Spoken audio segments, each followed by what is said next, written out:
Enkya ya leero ab'ebitiibwa okuva mu gavumenti ya wakati n'ey'Emmengo beeyiye ku Lutikko e Namirembe okusabira omwoyo gw'omugenzi Andrew Patrick Luwandagga eyafa ku Lwomukaga lwa wiiki ewedde.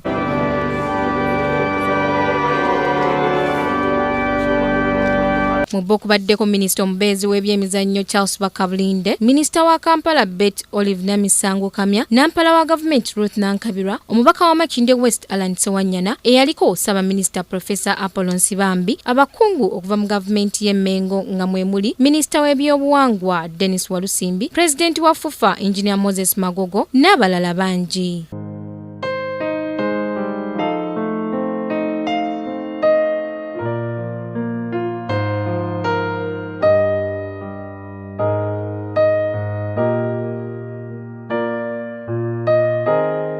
Embeddemu okusaba Reverend George William Cheyune agumizza ab'enju ya Andrew Patrick Luwandagga okwekuumira Katonda kubanga ye yekka yasobola okubayisa mu kaseera akazibu kati ke balimu era n'akuutira abantu okutya Katonda. Ab'amawulire kubanga tufiiriddwa ng'oggyeko obwa pulezidenta bwe abadde mulezi, omubanguzi, omutendesi ate omuzungu gw'ayita menta ow'abalala. Bannaffe bannamawulire tubasaasidde nnyo kyokka ng'eggwanga ate era tufiiriddwa nnyo.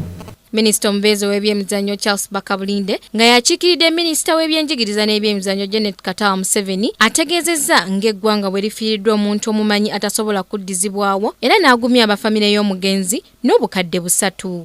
Andrew Patrick Luwandagga was a veteran sports journalist and an administrator who dedicated his life to the service of sports and majored as a sports anchor at the National Broadcasting UPC.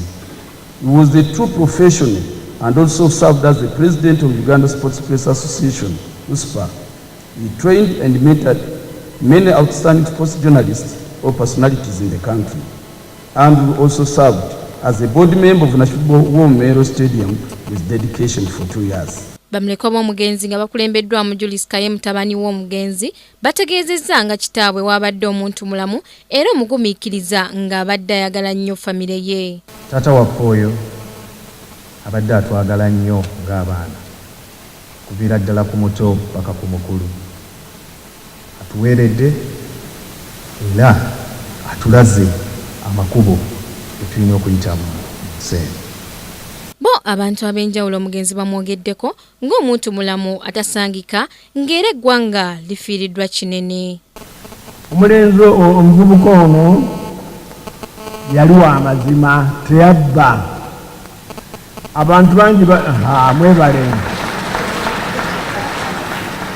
Abantu bangi wano babbi nnyo mu Uganda.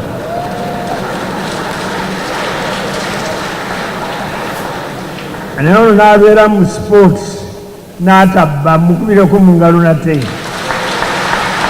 Simbudde basaasiramu aba UBC ate waliwo eyogedde ate mu UBC omwo be bokka abo ababiri ababadde bamanyi Oluzungu.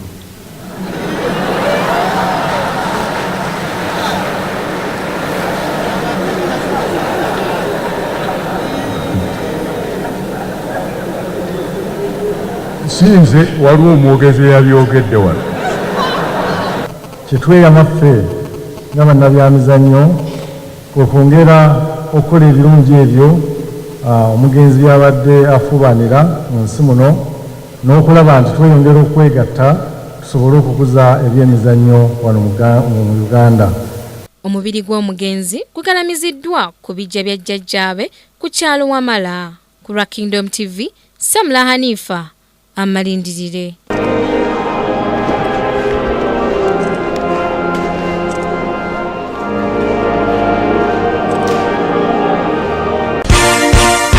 This is Kingdom TV.